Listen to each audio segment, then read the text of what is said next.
Bab 431. Begitu David mengatakan itu, semua orang di aula segera menarik napas tajam. Bukan ketegasan David yang membuat semua orang bereaksi seperti itu, melainkan karena David sebenarnya mengatakan bahwa dia menyumbangkan 200 juta ke SMA Kota Su kemarin. 200 juta. Dilihat dari fakta bahwa David membeli rumah mewah bernilai miliaran dolar untuk Bibi Sally dan Bibi Diana dan juga memiliki hotel bintang 8 senilai puluhan miliar dolar, ini jelas bukan udara panas. Mata anggota keluarga Bobby dan Leslie berbinar. Akan sangat luar biasa jika ini untuk mereka. Namun, David menyumbangkannya. Queen juga sangat bersemangat saat ini. Setelah melihat mobil mewah yang dikendarai oleh sepupu iparnya dan paman Alex, dia akan bermimpi muncul di mobil mewah setiap hari. Jika itu terjadi, gadis-gadis cantik akan mengantre untuk masuk ke mobilnya. Perasaan itu sangat menakjubkan. Namun, jika dia ingin mendapatkan ini, dia harus terlebih dahulu menjalin hubungan baik dengan David. Jika dia bisa memiliki mobil dan rumah mewah seperti keluarga Bibi Diana, David bahkan bisa menghajarnya jika dia mau. Dia tidak akan menanggapi kutukan atau bahkan pukulan Daud. Dev, David menyela Queen tepat setelah dia berhasil mengucapkan beberapa patah kata. Queen, jangan panggil aku seperti itu, aku tidak pantas kamu memanggilku seperti itu. Aku tidak akan berpisah denganmu tentang hal-hal yang terjadi ketika kita masih muda. Kita semua masih kecil saat itu, tetapi kamu berani memukulnya. Bibi Saliku dan aku tidak akan pernah memaafkanmu untuk itu. Petik 2. Aku tidak memukulnya. Aku tidak sengaja mendorongnya. Queen berkata dengan lembut untuk membela diri. Meskipun David menempatkannya di tempat, dia akan menanggung ini demi mobil dan rumah mewah. Cukup, tidak masalah jika kamu mendorong atau memukulnya, aku tidak ingin mendengar penjelasanmu lagi. Mulai sekarang, aku tidak ingin ada hubungannya dengan keluargamu jadi jangan pikirkan mendapatkan keuntungan apapun dariku. Kata David tegas. Dia tidak akan membantu keluarga itu. Tidak ada gunanya bagi siapapun untuk meminta belas kasihan. Bukannya dia kejam, tapi semua yang terjadi di masa lalu masih segar dalam ingatannya. Ada begitu banyak malam ketika dia akan kelaparan dan kedinginan saat keluarga Bobby menikmati makanan mewah. Ada begitu banyak kesalahan Queen, tapi dia menyalahkan David dan kemudian David dipukuli sampai dia ditutupi bekas luka yang tidak sembuh-sembuh selama setengah bulan. Dia masih muda pada saat itu dan tidak mengerti cerita di dalamnya. Dia baru menyadari apa yang terjadi ketika dia bertambah tua. Mereka hanya melakukan ini untuk kompensasi 2 juta orang tuanya. Akan lebih baik jika dia mati. Kerugian 2 juta kemudian akan menjadi milik keluarga Bobby. Jika keluarga Bobby benar-benar memperlakukannya seperti anak mereka sendiri, mereka akan memiliki 20 miliar sekarang, apalagi 2 juta. Sayangnya, penglihatan mereka terlalu dekat. Itu hanya 2 juta, namun dan itu mampu mengesampingkan hati nurani mereka. Karena mereka telah melakukan hal-hal ini, mereka harus menanggung akibatnya. Jika permintaan maaf berhasil, mengapa polisi ada? Jika bukan karena wajah paman Bobby adalah keluarga, David pasti ingin mereka merasakan siksaan. Dia sudah sangat baik kepada mereka karena tidak menyiksa seperti mereka menyiksanya saat itu. Sekarang, mereka tega meminta keuntungan. Teruslah bermimpi. Jelas bahwa David tidak memberi Bobby dan keluarganya kesempatan kedua ketika dia mengatakan itu. Wajah Queen memerah setelah mendengar itu. Karen juga memiliki ekspresi kecemasan di wajahnya. Bab 432. Meski Felicia tak angkat bicara, bukan berarti ia tak ingin seperti keluarga Tante Diana. Siapa yang tidak menginginkan mobil mewah dan rumah mewah? Siapa yang tidak ingin mendapatkan jutaan setahun tanpa harus bekerja? Namun, dia tahu itu tidak realistis untuk meminta David memaafkan keluarga mereka. Lagi pula, apa yang dilakukan orang tuanya pada David sudah melampaui batas. Karenanya, dia tidak memiliki banyak harapan untuk keluarga ini. Bobby membuka mulutnya untuk mengatakan sesuatu, tetapi pada akhirnya, dia tidak melakukannya. Pada saat ini, Diana keluar. Dev, biarkan masa lalu berlalu. Orang tua Anda telah meninggal, dan bagaimanapun juga mereka masih kerabat Anda. Anda tidak bisa terus hidup dalam kebencian. Kamu sudah membuat sesuatu untuk dirimu sendiri jadi kamu harus mengatasi ini, bujuk Diana. Bobby dan keluarganya melemparkan tatapan penuh terima kasih kepada Diana. Bibi Diana, kamu tidak perlu memohon untuk mereka lagi. Saya tahu keluarga mereka terlalu baik dan saya tidak akan menjelaskan secara rinci tentang bagaimana mereka memperlakukan saya sebelumnya. Jika saya masih seorang siswa miskin, apakah mereka akan datang dan meminta maaf kepada saya? Tentu saja tidak. Mungkin saja mereka bahkan tidak akan melihatku ketika aku mati. Apakah ini yang harus dilakukan seorang paman? Plus, saya tidak hidup dalam kebencian. Sebaliknya, saya sangat bersyukur bahwa mereka tidak memukuli saya sampai mati atau membuat saya mati kelaparan karena itulah mengapa mereka masih bisa duduk di sini dengan aman dan sehat. Dev. Diana ingin mengatakan sesuatu lagi, tetapi David berbicara lebih dulu. Bibi Diana, jangan bicarakan ini lagi, oke? Anda sudah baik kepada saya dan saya menghargai Anda, tetapi ketika menyangkut orang-orang ini, Maaf, saya tidak bisa memperlakukan mereka sama seperti Anda. David berhenti berbicara. Cahaya di mata keluarga Bobby meredup seketika. Meskipun mereka merasa bahwa mereka memang sangat kejam kepada David sebelumnya, mereka menganggap bahwa darah masih lebih kental daripada air. David kaya sekarang, jadi bahkan jika dia tidak akan memperlakukan mereka sebaik keluarga Diana, dia setidaknya akan memberi mereka beberapa manfaat. Ambil Bobby dan Diana sebagai contoh. Kedua bersaudara itu bertengkar hebat tentang masalah David bertahun-tahun yang lalu, tetapi setelah Bobby datang untuk meminta maaf, Diana memaafkannya. Mereka berpikir bahwa David mungkin juga orang yang mudah bergaul, jadi mereka telah menunggu kesempatan untuk akhirnya datang untuk meminta maaf. Pada saat yang sama, mereka juga berfantasi tentang hari-hari ketika mereka bisa tinggal di rumah mewah dan mengendarai mobil mewah. Namun, David menamparkan wajah mereka hari ini. Impian memiliki rumah mewah dan mobil mewah pupus. Keluarga merasa ini agak sulit diterima. Terutama Queen. Dia sudah memberitahu semua orang bahwa keluarga mereka akan segera tinggal di sebuah rumah besar di River City dan mereka bisa segera mengendarai mobil mewah bernilai jutaan dolar. Bagaimana dia bisa menghadapi teman-temannya sekarang? Dia akan diejek sampai mati. Namun, tidak ada yang bisa dia lakukan. Terakhir kali David berada di rumahnya, dia trauma. Celia telah memegang tangan David dengan erat dan dia bisa merasakan suasana hati David berfluktuasi dengan hebat. Dia belum pernah melihat David begitu marah sebelumnya. Ini pasti keluarga yang meninggalkan David dengan rasa sakit yang tak terlupakan dan tak terhapuskan dan membuat David seperti ini. Celia juga menunjukkan rasa jijik saat melihat keluarga Bobby. Keluarga Leslie melihat apa yang terjadi pada Bobby dan tidak berani mengatakan apa-apa lagi. Namun, mereka merasa bahwa situasi mereka berbeda dari Bobby. Lagi pula, ketika David tinggal bersama Bobby, dia dianiaya oleh keluarga Bobby. Mereka hanya tidak membantu David, tetapi mereka tidak langsung melecehkan David sendiri. Hanya saja ketika suasana hati David sedang buruk, mereka tidak berani pergi dan menyodok beruang itu. Mereka hanya akan berbicara ketika mereka memiliki kesempatan untuk melakukannya di masa depan. Ketika Diana melihat betapa tegasnya David, dia menghela nafas dan tidak berbicara dengannya lagi. Dia kemudian berjalan ke dapur setelah menepuk bahu David. David juga memegang tangan Celia dan mengikuti Diana ke dapur untuk membantu. Dia tidak ingin tinggal di sini dan melihat wajah orang-orang itu. David sepenuhnya terlibat dalam hal memasak. Meskipun Celia berasal dari keluarga kaya, dia tinggal sendirian di kota Su ketika dia berada di tahun senior, jadi dia belajar memasak juga. Jadi, tidak ada masalah ketika mereka berdua bekerja sama. Bab 433. Keluarga Bobby dan Leslie ditinggalkan di ruang tamu, bersama Alex. Kedua keluarga saling memandang dengan ekspresi tidak menyenangkan di wajah mereka. Kata-kata David seperti baskom berisi air dingin karena menyiram semua gairah mereka. Awalnya, mereka berpikir untuk mendapatkan beberapa keuntungan dari Diana sehingga mereka bisa mengendarai mobil mewah, tinggal di rumah mewah, dan memiliki pekerjaan yang baik seperti keluarga Diana. Tanpa diduga, David tidak memberi mereka wajah sama sekali. David menyumbangkan 200 juta secara tiba-tiba, tetapi dia tidak mau membantu mereka. Kedua keluarga memiliki penyesalan yang tak ada habisnya di hati mereka saat ini. Jika mereka tahu bahwa David bisa begitu menjanjikan, mereka akan lebih baik padanya. Jika mereka memberi harga kecil atau sedikit peduli pada David, mereka akan dapat menuai keuntungan tak terbatas hari ini. Lihat saja Diana dan Sally. David tidak hanya memberi mereka rumah mewah bernilai jutaan dolar, tetapi dia juga mengatur pekerjaan santai dengan gaji tahunan lebih dari 1 juta untuk mereka. Mereka bisa mendapatkan begitu banyak uang tanpa melakukan apa-apa. Semua orang tahu bahwa David hanya mencari cara untuk memberi mereka uang. Siapa yang tidak iri dengan kehidupan yang mereka jalani? Leslie dan istrinya lah yang paling merasa menyesal. Mereka memiliki banyak peluang untuk membantu David saat itu. Ketika David tinggal di rumah Diana, dia memiliki hubungan yang baik dengan Diana, jadi dia akan sering berkunjung.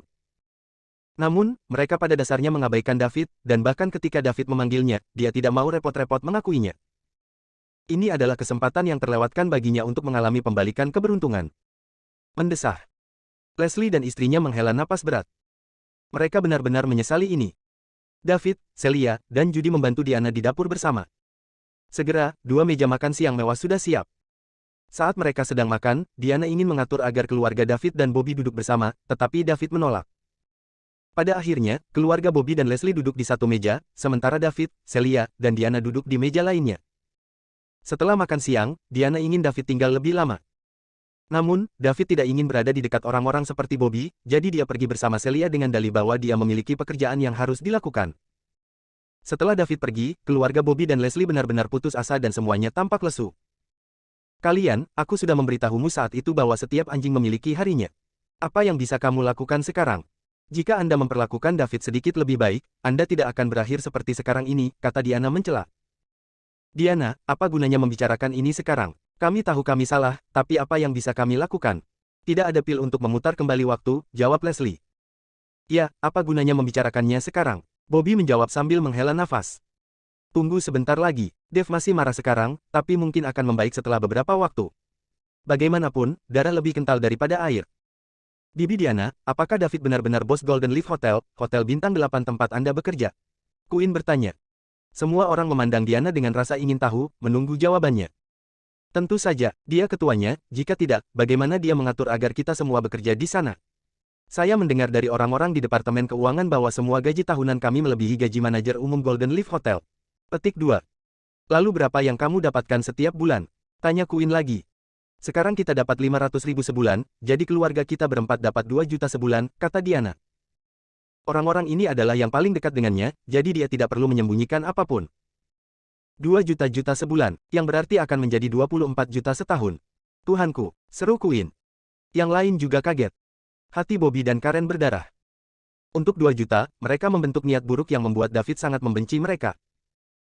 Jika mereka tidak melakukan ini, dengan 4 orang di keluarganya, 1 orang bisa mendapatkan 500.000 dolar sebulan sehingga seluruh keluarga akan memiliki 2 juta dolar sebulan dan 24 juta yuan setahun. Bab 434. Sekarang tidak hanya mereka tidak mendapatkan 2 juta, tetapi mereka juga membuat kerugian besar di sini. 24 juta setahun. Mereka berdua ingin menamparkan diri mereka sendiri beberapa kali. Mereka telah melepaskan hadiah besar sambil meraih memo. Tidak hanya ingin menamparkan diri sendiri, Leslie dan istrinya juga ingin menamparkan diri sendiri. Tidak, kamu tidak bisa menghitungnya seperti ini. Dev mengatakan bahwa kita juga bisa langsung ke keuangan untuk mendapatkan uang yang kita butuhkan. Dia meminta kami untuk belajar bagaimana mengelola hotel ini karena hotel ini akan diberikan kepada kami di masa depan. Seluruh keluarga Bobby dan Leslie merasa pusing. Tidak bisakah kamu menjaga mulutmu? Bagaimana Anda bisa memberitahu mereka semuanya? Alex bertanya dengan nada berat. Kami adalah keluarga, jadi apa yang harus ditakuti? Kata Diana acuh tak acuh. Huff, Alex mendengus marah. Semua orang akan menyembunyikan kekayaan mereka, tetapi istrinya memberitahu semua orang berapa banyak yang dia miliki. Dia belum pernah melihat betapa jahatnya orang-orang di masyarakat. Bibi Diana, apa yang akan dilakukan David jika dia memberikan hotel itu kepadamu? Queen terus bertanya. Saya mendengar dari manajer umum hotel bahwa Golden Leaf Hotel hanyalah sebagian kecil dari properti besar Dev dan aset Dev lainnya dikatakan bernilai lebih dari Golden Leaf Hotel. B. Bagaimana David melakukan ini? Dia bahkan belum lulus kuliah, kan? Tanya Queen tidak percaya. Kami tidak tahu, ketika kami mengetahuinya, Dev sudah mencapai ini. Petik 2. Feli, menurutmu Dev akan memaafkan kita? Bobby bertanya, tidak terlalu percaya diri. Bergantung, itu harus menjadi lebih baik seiring berjalannya waktu. Kita bisa dibilang sebagai orang yang paling dekat dengan Dev sekarang, kata Felicia merasa ragu. Diana, bukankah David menyerahkan hotel itu padamu? Anda harus dapat mengatur agar kami pergi bekerja di sana, kan? Manajer umum tidak akan berani menolak ini kecuali dia tidak ingin bekerja di sana lagi. Lagi pula, hotel ini akan menjadi milikmu di masa depan, kata Bobby tiba-tiba. Ketika Bobby mengatakan ini, semua orang tergerak. Benar, jika David tidak mau membantu, Diana masih bisa membantu mereka, kan? Meskipun mereka mungkin tidak mendapatkan perlakuan yang sama seperti Diana, mereka seharusnya bisa hidup cukup layak dengan koneksi mereka dengannya. Sebelum Diana bisa mengatakan apa-apa, Alex tidak bisa lagi menahan diri. Bagaimana mereka akan menghadapi David jika dia membiarkan istrinya mengatakan ya kepada mereka? Seseorang tidak dapat mengambil otoritas yang tidak beralasan berdasarkan kebaikan orang lain. Jika mereka menyetujui ini, mereka mungkin juga akan terasing dari David di masa depan. Jangan pikirkan itu. Pertama, kami belum mengambil alih hotel, jadi kami tidak memiliki kekuatan ini. Bahkan jika kami melakukannya, kami tidak dapat membantu Anda sebelum David menganggukkan kepalanya. Daripada menyia-nyiakan upaya Anda untuk kami, mengapa tidak memikirkan cara mendapatkan pengampunan David? Hal-hal lain selain itu tidak bisa dinegosiasikan, Alex selangkah lebih maju dan berkata. Bobby, kakak iparmu benar. Anda harus mendapatkan pengampunan David sebelum Anda ingin kami membantu Anda. Dev memberi kami semua yang kami miliki sekarang, jadi jika dia tidak mengatakan apa-apa, kami tidak akan menawarkan bantuan apapun kepada Anda, kata Diana. Alex menghela napas lega. Untungnya otaknya masih bekerja dengan baik. Diana, kita. Cukup, mari kita tidak membicarakan ini. Mari kita bicara tentang hal lain. Bobby menghela nafas dan tidak mengatakan apa-apa lagi. Sisanya juga berhenti berbicara. Bicara tentang sesuatu yang lain. Apa lagi yang harus dibicarakan? Selain itu, mereka tidak tertarik pada hal lain. Bab 435. Setelah David dan Celia meninggalkan rumah Diana, keduanya berkendara di sekitar pinggiran kota Su. Pemandangan di kota Su sangat menakjubkan dan mereka berdua bersenang-senang. Mereka tidak kembali sampai setelah gelap. Setelah kembali ke hotel, David menelepon Bibi Sally dan mengatakan kepadanya bahwa dia memiliki sesuatu untuk dilakukan keesokan harinya, dan dia hanya akan menemui mereka ketika dia kembali ke River City. Setelah apa yang terjadi di rumah Bibi Diana, David mungkin bisa menebak apa yang coba dilakukan Bibi Sally. Dia curiga bahwa dia juga bermain sebagai pelobi untuk dua paman David lainnya. Dua pamannya yang lain, seperti Leslie, telah bergabung dalam pertempuran untuk mendapatkan kompensasi ketika orang tua David meninggal. Pada akhirnya, David memilih Bobby, dan sejak itu mereka tidak pernah bersikap baik kepada David. David tidak ingin berurusan dengan orang seperti ini yang lebih menghargai uang daripada keluarga. Sally berpikir bahwa David pasti telah dipicu di rumah Diana hari ini, jadi dia tidak lagi memaksanya. Dia hanya bisa menghela nafas pada dirinya sendiri. Sepertinya David masih belum bisa melepaskan dendam di hatinya. David masih membawa Celia untuk berkeliling kota Su keesokan harinya. Celia senang berduaan dengan David. Dia tidak benar-benar ingin pergi ke reuni kelas, dia hanya ingin bersama David sepanjang waktu. Sore harinya, obrolan grup SMA menjadi ramai karena reuni kelas berlangsung keesokan harinya. Tidak masalah bagi teman sekelas yang tinggal tidak jauh dari kota Su. Namun, beberapa dari mereka yang jauh perlu mengatur waktu satu sama lain dan bergegas ke kota Su bersama. Clyde, teman-teman, mulai sekarang, 40 orang pasti akan datang ke reuni besok. Reuni akan diadakan di restoran Frangipani di kota Su dan makan siang akan dimulai tepat pukul 12. Saya harap semua orang akan datang lebih awal. Setelah makan siang, kita bisa mengobrol tentang kehidupan kami. Kemudian, kami akan makan malam di Frangipani juga. Setelah itu, kami akan pindah ke Dynamic Zone Entertainment Center untuk bernyanyi dan menari. Terima kasih atas semua dukungan Anda terhadap reuni kali ini. Teman sekelas, terima kasih, Clyde. Teman sekelas, terima kasih telah mengatur reuni ini, Clyde. Teman sekelas, Clyde, kamu sangat tangguh dan mendominasi. Kemudian, semua orang mulai mengobrol dalam grup. Clyde menunggu sangat lama dan Celia masih tidak mengatakan apa-apa. Jadi, dia memutuskan untuk tidak memperhatikan grup. Hari berikutnya. Reuni berlangsung hari itu. Karena reuni akan dimulai pada siang hari, David dan Celia tidak terburu-buru. Mereka baru mulai pelan-pelan menuju tempat berkumpulnya jam 10 pagi. Frangipani Restoran dapat dianggap sebagai salah satu restoran paling mewah di kota Su. Saat David dan Celia tiba, sudah banyak kendaraan yang terparkir di depan Frangipani Restoran. David hanya berhasil menemukan tempat parkir setelah menerobos kendaraan. Setelah memarkir mobil, David dan Celia berjalan menuju restoran. Saat memasuki aula, kedatangan David dan Celia menarik perhatian banyak orang. Tidak pernah ada orang dengan penampilan luar biasa dan temperamen elegan seperti David dan Celia di kota Su. Restorannya agak besar dan sudah hampir waktunya untuk makan siang. Apalagi ada banyak orang di sini. David tidak repot-repot mencari kamar pribadi satu persatu, jadi dia langsung memanggil pelayan, menanyakan lokasi spesifik kamar pribadi, dan kemudian berjalan bersama Celia. Setelah menemukan kamar pribadi, David bisa mendengar bahwa ruangan itu sangat ramai dari luar pintu. Dia bahkan mendengar beberapa suara yang dikenalnya, jadi dia langsung mendorong pintu hingga terbuka. Setelah membuka pintu, David menemukan bahwa ruang pribadi itu sangat besar dan tidak ramai sama sekali meskipun memiliki 4 meja di dalamnya. Jelas telah dirancang khusus oleh hotel untuk pertemuan kecil seperti itu. Sepertinya sudah ada lebih dari 30 orang di ruangan itu, jadi David meraih tangan Celia dan masuk. Semua orang sedang berbicara di dalam ruangan ketika mereka mendengar pintu terbuka sehingga mereka tahu teman sekelas lain ada di sini. Karena itu, mereka menoleh untuk melihat. Namun, semua orang segera membeku di tempat. Meskipun David banyak berubah, orang-orang ini telah menjadi teman sekelasnya selama 3 tahun. Jadi, mereka secara alami bisa mengenalinya. Apa yang mereka lihat? Mereka melihat David dan Celia berjalan bergandengan tangan. Bab 436. Astaga. Semua anak laki-laki merasa hati mereka hancur. Sementara itu, saat gadis-gadis itu melihat David, mata mereka mulai berbinar. Dia sangat tampan dan sangat menawan. David memang tampan saat masih SMA, tapi badannya agak kurus. Ditambah lagi, matanya yang melankolis saat itu juga mencuri hati banyak teman sekelas perempuan. Meskipun dia mengantarkan makanan setiap hari, siswa perempuan di sekolah menengah tidak realistis seperti siswa perempuan di universitas. Saat itu, masih banyak gadis yang naksir David. Clay membelalakkan matanya saat dia menatap David dan Celia. Dia telah membuat banyak rencana untuk mendekati Celia selama reuni kelas ini. Itu adalah mimpinya di sekolah menengah dan dia selalu mengejar Celia. Meskipun Celia tidak pernah memperhatikannya, dia tidak pernah bisa melupakan Celia setelah bertahun-tahun. Celia bahkan muncul dalam mimpinya berkali-kali. Namun, saat David membawa Celia masuk, semua rencananya tampak sia-sia. Mata Clay berangsur-angsur berubah menjadi merah darah. Dewi impiannya sebenarnya bergandengan tangan dengan mantan teman sekelasnya yang malang. Dia berada di ambang ledakan. Halo semuanya, sudah lama sekali dan aku sangat merindukan kalian semua. Saya sangat merindukan masa-masa SMA, kata David sambil berseri-seri. Halo, semuanya, Celia menyapa semua orang juga. Ketika mereka berdua berbicara, mereka berhasil menarik teman sekelas yang membeku kembali ke dunia nyata. Clay juga kembali sadar, dia merasa telah mempermalukan dirinya sendiri sehingga dia segera menundukkan kepalanya. David, kamu dan Celia, kalian, salah satu teman sekelas laki-laki tergagap dan bertanya. Celia adalah pacarku sekarang, David tersenyum dan menjawab.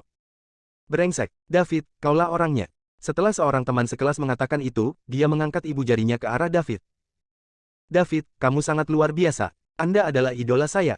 Kamu bahkan berhasil mengalahkan Dewi Celia. Teman sekelas laki-laki lainnya juga mengacungkan jempolnya ke arah David. Teman sekelas laki-laki lainnya berpura-pura sedih dan berkata, David, kembalikan Dewi Celia kepada kami. David, kamu menghancurkan mimpiku. Aku membencimu. Seorang teman sekelas perempuan berkata, apa yang kalian lakukan? Saya pikir David dan Celia sangat cocok bersama. Ya, saya pikir mereka juga cocok satu sama lain. Mereka seperti pasangan emas, pasangan yang dibuat di surga. Saya setuju. Gerakan mengungkap kekerasan seksual demi menghapuskannya. Ruangan menjadi hidup kembali, bahkan menjadi lebih hidup dari sebelumnya. Meskipun cemburu pada David, Celia bukanlah cangkir teh mereka meskipun David tidak ada dalam gambar. Dengan demikian, mereka pulih setelah beberapa saat. Clay adalah satu-satunya yang tidak bisa pulih dari berita ini. Dia sangat cemburu, tetapi dia masih harus memasang senyum di wajahnya. Senyum yang dipaksakan ini terlihat jelek, dan tidak sealami dulu. Setelah David dan Celia menyapa semua orang, mereka menemukan tempat duduk. David sedang mengobrol dengan beberapa teman sekelas pria yang dekat dengannya sementara Celia berbicara dengan teman sekelas wanita di sebelahnya. Bab 437. Kue beras, apa yang kamu lakukan sekarang? Tanya David pada teman sekelasnya yang kekar di sebelahnya. Nama Rice Cake adalah Colby Rice. Dia adalah salah satu teman terbaik David di sekolah menengah. Karena keluarga mereka miskin, mereka sering bekerja paruh waktu bersama. Karena nama belakang Colby adalah Rice, semua orang memberinya julukan Rice Cake. Dia tidak marah tentang ini, dan dia memiliki senyum di wajahnya setiap hari.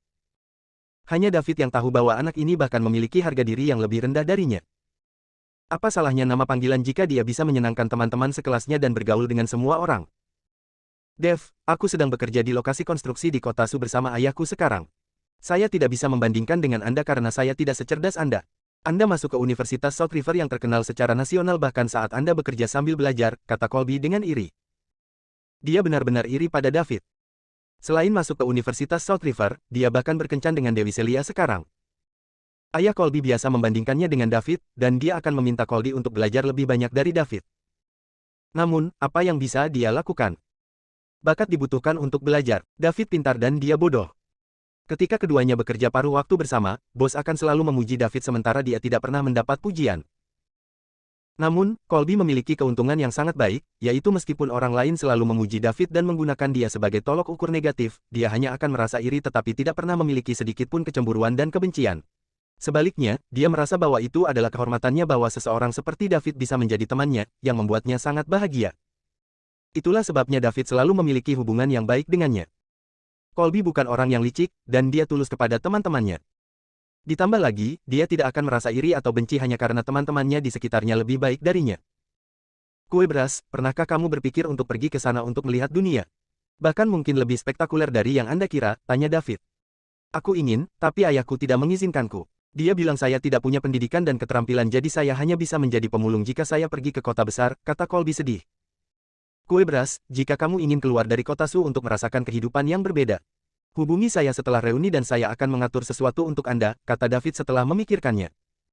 Dia merasa bahwa jika dia bisa membantu teman-teman sekelasnya yang dekat dengannya, dia harus melakukannya. Hanya butuh sedikit usaha untuknya. Saat ini, satu kalimat darinya sudah cukup untuk mengubah kehidupan orang normal. Ini adalah salah satu alasan dia datang ke reuni. Dia ingin datang ke sini untuk mengenang kehidupan sekolah menengahnya dan juga melihat beberapa teman sekelasnya yang dekat dengannya. Jika dia bisa membantu mereka, dia akan melakukannya. Betulkah? Terima kasih, Dev. Jika ayahku tahu aku ikut denganmu, dia pasti akan setuju. Saat itu, ayah saya selalu mengatakan bahwa Anda memiliki masa depan yang menjanjikan dan saya harus mengikuti Anda, kata Colby gembira. Selama dia kembali dan memberitahu ayahnya bahwa David adalah orang yang mengundangnya, ayahnya pasti akan setuju. Saat itu, ayahnya akan memberitahunya bahwa dia harus mengikuti jejak David. Kita semua adalah teman sekelas jadi kita harus saling membantu. Benar, di mana King Kong? Apa yang dia lakukan sekarang? Tanya David. King Kong juga teman baik David di sekolah menengah. Karena dia tinggi dan memiliki lengan yang panjang, julukannya adalah King Kong. Colby ingin mengatakan sesuatu, tetapi dia menghentikan dirinya sendiri. David ingin terus bertanya ketika seseorang masuk ke kamar. Itu adalah wali kelas mereka dari sekolah menengah, Giselle. Bab 438. Apakah semua orang di sini?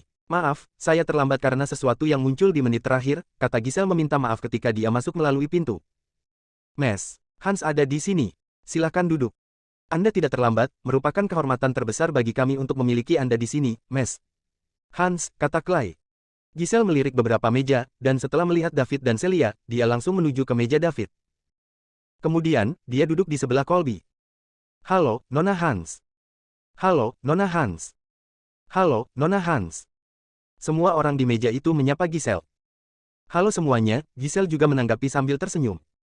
Segera setelah itu, dia berkata kepada David dan Celia, David, Celia, halo. Terima kasih atas kontribusi Anda untuk sekolah. Semua guru dan siswa di SMA Kotasu ingin mengucapkan terima kasih kepadamu. Dia sangat menghargai David dan Celia karena David menyumbangkan 200 juta ke Sioux City High 2 hari yang lalu. Ia juga merasa bangga karena bagaimanapun mereka pernah menjadi muridnya. Awalnya, itu akan memakan waktu 1 atau 2 tahun baginya untuk dipromosikan menjadi direktur, tetapi tidak ada yang tahu apa yang akan terjadi selama waktu itu. Namun, tepat setelah David menyumbangkan uangnya ke sekolah, petinggi sekolah berbicara kepadanya dan memintanya untuk bersiap-siap menerima posisi sebagai direktur baru. Juga, mereka memintanya untuk tetap berhubungan dengan David karena dia adalah seorang dermawan besar. Uang yang keluar dari celah di antara jari-jarinya cukup untuk sekolah mereka naik beberapa tingkat. Semua ini karena Daud. Selain itu, sekolah juga bersiap untuk memberikan bonus besar kepada guru di tahun baru, dan berbagai subsidi dan tunjangan juga akan sangat meningkat tahun depan. Tidak hanya pendapatan guru yang meningkat, siswa juga mendapat hibah dan beasiswa. Inilah manfaat yang Daud bawa kepada mereka. Miss, Hans, sama-sama, saya hanya melakukan hal sepele untuk sekolah. Saya lulus dari SMA Kotasu, dan karena pengasuhan SMA Kotasu saya berada di tempat saya hari ini, jadi saya juga sangat berterima kasih kepada guru SMA Kotasu, kata David dengan sopan. Lebih dari 30 siswa di ruang pribadi memandang Miss Hans dan David dengan tidak dapat dijelaskan. Mereka tidak mengerti apa maksud dari keduanya. David, apa yang terjadi? Mengapa Anda berbicara begitu misterius tentang hal itu? Mari kita dengarkan, tanya Clay. Ya, kenapa kamu begitu misterius? Beritahu kami agar kami juga bisa bahagia untukmu, salah satu teman sekelas menimpali. Tidak apa, saya hanya menyumbangkan sejumlah uang yang dapat saya sumbangkan ke sekolah. Bukan masalah besar, kata David. Oh, David, Anda menyumbangkan uang ke sekolah. Anda tidak mengantarkan makanan lagi.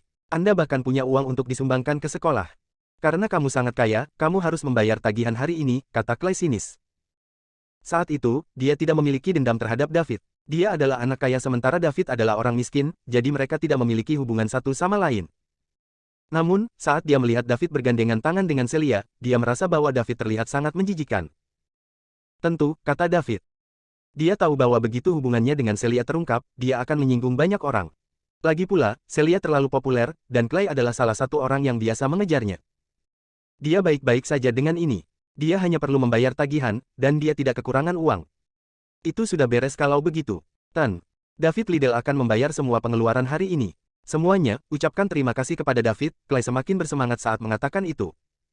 Namun, hanya beberapa orang di ruangan itu yang menanggapinya. Ini adalah orang-orang yang dekat dengan Clay. Semua orang bisa melihat agresivitas dalam sikap Clay dan bagaimana dia sedikit melewati batas. Bab 439. Clay, apa yang kamu coba lakukan? Tanya Giselle. Dia juga memperhatikan bahwa anak ini hanya mencari masalah. Sebagai mantan guru para siswa ini, dia masih memegang otoritas tertentu atas mereka meskipun mereka telah lulus 3 tahun lalu. Dia bisa membuat mereka mematuhinya saat itu dan dia masih bisa melakukan hal yang sama sekarang. Nyonya, Hans, saya tidak mencoba melakukan apapun. Bukankah ini yang diinginkan David? Aku tidak memaksanya, kata Clay polos. Huff, dengar, David lebih tercerahkan darimu. Sekarang dia membuat sesuatu untuk dirinya sendiri, dia memutuskan untuk melakukan sesuatu untuk sekolah, tapi bagaimana denganmu? Ya, Bu Hans, Anda benar. David selalu menjadi murid yang baik di hatimu dan tidak ada dari kita yang bisa menandinginya. Ketika saya mengajar kelas Anda, saya tidak memberikan bantuan khusus kepada David. Saya memperlakukan Anda semua sama dan itu masalah Anda yang tidak dapat Anda bandingkan dengan dia. Saat David duduk di bangku SMA, dia bekerja sambil belajar. Meski begitu, aku tidak pernah memperlakukanmu dengan buruk sebagai pengawas kelas. Clay tidak bisa berkata-kata. Giselle memang memperlakukannya dengan baik pada awalnya. Secara akademis, dia tidak akan pernah bisa mendapatkan posisi pemantau kelas jika studinya juga buruk. Sangat sulit bagi kita semua untuk akhirnya berkumpul bersama, jadi tolong jangan bertengkar. Nona Hans, ini, ambil air. Clay, sebagai pemantau kelas, ini bukan sesuatu yang harus kamu katakan. David selesai dan menuangkan Giselle segelas air. Setelah keributan seperti itu, suasana di ruang pribadi juga sedikit khusyuk dan tidak ada lagi tawa seperti sebelumnya. Tepat ketika semua orang merasa bosan dan tidak berbicara, pintu kamar pribadi dibuka lagi. Dua gadis masuk. Salah satunya adalah mantan pacar David, Sarah, dan gadis lainnya tampak familiar, tetapi dia bukan dari kelas mereka. David tercengang saat melihat Sarah. Apakah seseorang dalam kelompok tidak mengatakan bahwa Sarah menderita kejutan besar terakhir kali? Kenapa dia ada di sini saat reuni? Halo semuanya. Halo, Bu Hans. Saya tetangga Sarah dan karena dia sedikit tidak stabil secara emosional saat ini, ibunya meminta saya untuk membawanya keluar untuk menjernihkan pikirannya. Secara kebetulan, Anda mengadakan reuni kelas jadi saya mendaftar untuknya dan membawanya untuk mengobrol dengan semua orang untuk melihat apakah itu akan membantunya, kata gadis yang datang bersama Sarah. David merasa sedikit tertekan. Apakah kamu tidak menyakitinya dengan niat baik? Apakah dia yakin Sarah tidak akan lebih terkejut lagi saat melihatnya nanti? Ketika Celia melihat Sarah, dia meraih tangan David dengan erat di bawah meja. Gadis itu membawa Sarah ke meja untuk duduk. Sementara itu, Sarah tidak mengatakan apa-apa. Tampaknya rumor itu benar, dan dia sangat terkejut. Kedatangan Sarah dan gadis itu menghilangkan suasana membosankan di dalam ruangan saat ini. Apa yang terjadi dengan Sarah? Seorang teman sekelas bertanya. Dokter mengatakan bahwa tidak ada yang salah dengan tubuhnya, tetapi dia mengalami kejutan hebat yang membuatnya menjadi sangat tertutup, jadi dia membutuhkan seseorang yang akrab dengannya untuk membawanya kembali ke kenyataan. Pada saat ini, sebagian besar orang memandang David lagi. Orang yang paling akrab dengan Sarah seharusnya adalah David. Lagi pula, mereka telah bersama selama beberapa tahun, tetapi David pura-pura tidak melihat itu. Dia tidak ingin ada hubungannya dengan Sarah karena dia sudah memiliki Celia sekarang. Clay mulai memperhatikan semua orang lagi. Bagaimanapun, dia adalah pemantau kelas dan dia juga yang menyelenggarakan acara ini. Tidak peduli apa pendapatnya, mereka seharusnya membicarakannya setelah reuni. Dia hanya meminta David untuk membayar karena dia sangat kesal saat melihat David masuk bersama Celia. Itulah sebabnya dia memutuskan untuk memanggang David sebentar, dia tidak benar-benar ingin David membayar. Jika David membayar tagihan untuk pesta yang dia selenggarakan, itu akan merusak reputasinya. Teman-teman sekelasnya pasti akan membicarakannya di belakang. Dia tidak bisa mempermalukan dirinya sendiri seperti ini. Clay menghitung jumlah orang dan menyadari bahwa semua orang ada di sana. Karena itu, dia memanggil pelayan dan meminta mereka untuk mulai mengeluarkan makanan. Bab 440. David terus menghindari Sarah agar dia tidak melihatnya. Namun, karena ada meja di antara mereka, dan Sarah terus menunduk sepanjang waktu dan tidak melihat sekeliling, dia tidak pernah memperhatikannya. Makan siang segera disajikan, jadi semua orang melupakan ketidaknyamanan dari sebelumnya dan mulai hidup. Yang bisa minum akan minum alkohol sementara yang lain hanya minum non-alkohol. Beberapa peminum yang lebih aktif dengan toleransi alkohol yang baik mulai bersulang di setiap meja. Clay juga sedang bersulang. Ketika dia berada di meja David, Clay pertama-tama memanggang Giselle. Mes, Hans, itu salahku barusan jadi aku minta maaf. Saya tidak boleh berbicara dengan Anda seperti itu, seperti kata pepatah, seorang guru sama pentingnya dan superior seperti ayah sendiri. Meskipun kami telah lulus, kami tidak akan pernah melupakan ajaran Anda. Clay, kamu pintar dan jika kamu fokus pada studimu, kamu mungkin tidak lebih buruk dari David, tetapi kamu lebih tertarik pada aspek sosial, jadi itu sebabnya saya menunjuk kamu sebagai pemantau. Itu agar Anda bisa lebih sering berinteraksi dengan teman sekelas Anda di kelas dan mengatur kegiatan bersama dengan kelas lain untuk melatih Anda. Saya juga sangat optimis tentang Anda, kata Giselle sambil memegang minumannya. Saya mengerti, terima kasih atas kultivasinya, Bu Hans. Aku sangat ceroboh sekarang dan aku minta maaf. Maafkan aku, kata Clay tulus. Tidak apa-apa, aku tidak akan memasukkannya ke dalam hati. Hari ini adalah pertemuan pertama kami setelah lulus. Bagaimana kalau bersulang untuk mes? Hans, mari kita doakan mes. Hans kesehatan yang baik dan kelancaran di tempat kerja. Segera setelah Clay selesai berbicara, semua orang berdiri dan berkata serempak, baiklah, kami doakan kesehatan Nona Han dan kelancaran pekerjaan. Giselle juga berkata, terima kasih atas berkah Anda. Saya juga merasa terhormat bahwa kelas Anda adalah kelas yang paling menjanjikan di antara semua wali kelas yang telah saya ajar. Tidak hanya ada Celia, cahaya terdepan dalam ujian masuk perguruan tinggi di Provinsi South River, tetapi juga David, seorang jenius bisnis yang telah menjadi bos besar ketika dia bahkan belum lulus. Petik 2. Setelah Giselle selesai berbicara, semua orang di ruangan itu memandang David bersama. Mereka tahu tentang Celia sebagai pemimpin utama Provinsi Sungai Selatan di pintu masuk perguruan tinggi. Ujian. Namun, kapan David menjadi bos besar? Mengapa mereka tidak tahu tentang ini? Mereka semua sangat bingung. Seorang siswa yang mengantarkan makanan saat dia belajar di sekolah menengah sekarang menjadi bos besar 3 tahun setelah lulus dari sekolah menengah. Apalagi dia bahkan belum lulus dari universitas. Siapa yang akan percaya ini? Orang-orang di ruangan itu yang tidak mengerti situasinya tidak akan percaya ini. Giselle juga awalnya tidak percaya akan hal ini. Namun, ini bukan waktunya untuk bertanya. Semua orang sedang menunggu roti panggang.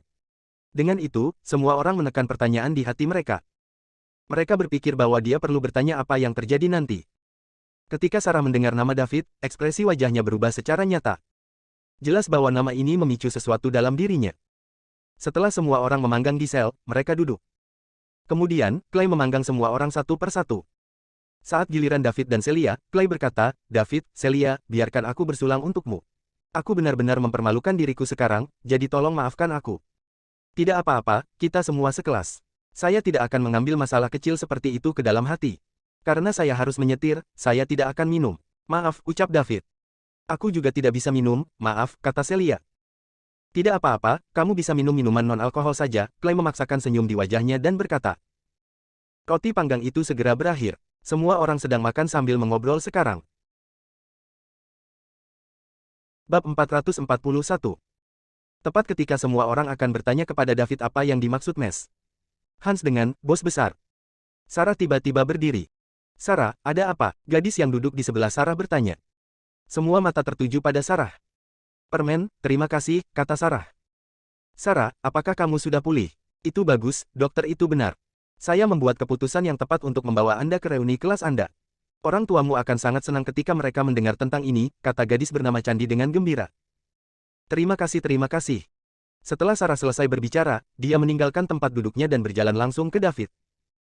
David sedikit tidak berdaya. Sarah telah melihatnya. "David, bisakah kamu memaafkanku? Aku tahu aku salah. Seharusnya aku mendengarkanmu sejak awal," kata Sarah dengan suara tercekat. "Sebenarnya, aku tidak menyalahkanmu. Setiap orang berhak mengejar kebahagiaannya masing-masing," kata David serius. "Tapi kebahagiaanku bersamamu. Apakah ada harapan untuk kita? Bisakah Anda memberi saya kesempatan lagi?" Petik 2. "Maaf, aku punya Celia sekarang. Celia saat ini adalah pacarku, tapi aku harap kamu juga bisa menemukan kebahagiaanmu sendiri." David memegang tangan Celia dan berkata. Sarah menatap Celia sementara Celia kembali menatap Sarah juga. "Celia, aku tahu kamu menyukai David ketika kamu masih di sekolah menengah, jadi setelah aku mulai berkencan dengan David, aku sengaja menjauhkannya darimu karena aku cemburu padamu. Kamu cantik, kamu pandai di sekolah, dan latar belakang keluargamu juga baik, tetapi aku tidak menyangka, pada akhirnya, aku akan mendorong David kepadamu sendiri. Saya harap Anda akan memperlakukan David dengan baik di masa depan, karena dia adalah orang yang hebat. Kurasa aku tidak ditakdirkan untuk ini, dan aku berharap kalian berdua bahagia di masa depan." Sarah selesai berbicara sambil terisak. Kemudian, dia menutup mulutnya dengan tangan kanannya dan berlari keluar dari kamar pribadi sambil menangis. Dia tahu bahwa meminta pengampunan David akan menjadi permintaan yang berlebihan dan dia siap secara mental ketika dia berjalan ke David. Namun, dia tidak mau menyerah bahkan secercah harapan. Setelah melalui banyak hal, dia tahu bahwa David adalah orang terbaik untuknya.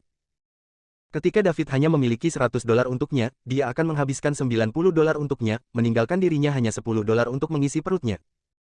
Dalam kehidupan ini, dia mungkin tidak akan pernah menemukan orang lain yang akan memperlakukannya seperti ini. Dia telah mengubur kebahagiaannya dengan kedua tangannya sendiri. Dia tidak menyalahkan orang lain. Dia hanya bisa menyalahkan dirinya sendiri karena sia-sia. Selama periode ini, dia selalu menyadari apa yang terjadi di sekitarnya, tetapi dia linglung dan enggan untuk berbicara. Baru setelah dia mendengar nama David, dia kembali sadar dan ingin berjuang untuk secercah harapan terakhir.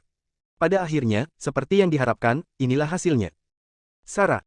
Gadis bernama Candi bergegas keluar. Ruangan itu sunyi lagi dan semua orang menatap David. "Kenapa kalian semua menatapku? Makan. Ini bukan salahku, aku baru bersama Celia baru-baru ini setelah dia mencampakkanku," kata David sambil tersenyum masam. "David, kami tidak ingin bertanya tentang ini, kami ingin bertanya ada apa denganmu dan mengapa kamu tiba-tiba menjadi bos besar." Salah satu teman sekelas bertanya. "Ya, Bu Hans mengatakan bahwa kamu sekarang adalah bos besar dan kamu menyumbangkan uang untuk sekolah. Berapa banyak yang Anda sumbangkan yang dapat membuat mes?" Hans secara khusus berterima kasih. "Tidak banyak," jawab David samar. "Berapa tidak banyak?" "Ya, kamu harus memberi nomor meskipun tidak banyak, kan?" "Saya baru saja menyumbang 200 juta, jawab David. Berapa?" Seorang teman sekelas bertanya, tergagap. 200 juta, ulang David. 200 juta-juta, sialan, David. Apakah Anda dimuat sekarang? Salah satu teman sekelas berseru dengan keras. Semua orang menatap David dengan tatapan kosong, termasuk Clay. Meskipun keluarganya cukup kaya di kota Su, itu adalah 200 juta. Bahkan jika dia menggabungkan semua asetnya, itu bahkan mungkin tidak mencapai 10% dari 200 juta. Meski begitu, David hanya menyumbangkan 200 juta untuk sekolah. Bab 442. Berapa banyak uang yang dia punya? 10 miliar. Atau 20 miliar? David, kau tidak bercanda, kan? Teman sekelas yang lain bertanya. Mengapa saya bercanda tentang itu? Bukankah Bu Hans ada di sini? Bagaimana saya berani mengatakan omong kosong? Kata David tak berdaya. Semua mata kembali tertuju pada Giselle. Itu benar, David masih peduli dengan alma maternya setelah dia membuat sesuatu untuk dirinya sendiri. Saya berterima kasih kepada David atas nama seluruh sekolah. Semua orang harus belajar dari David, kata Giselle. Ledakan. Seluruh ruangan meledak. Semua orang terkejut. David sebenarnya menyumbangkan 200 juta untuk sekolah. Apakah ini masih David yang mengantarkan makanan 3 tahun lalu? Hanya butuh 3 tahun baginya untuk mencapai ini. David, bagaimana kamu melakukannya? Seorang teman sekelas bertanya. Ini adalah pertanyaan di benak semua orang.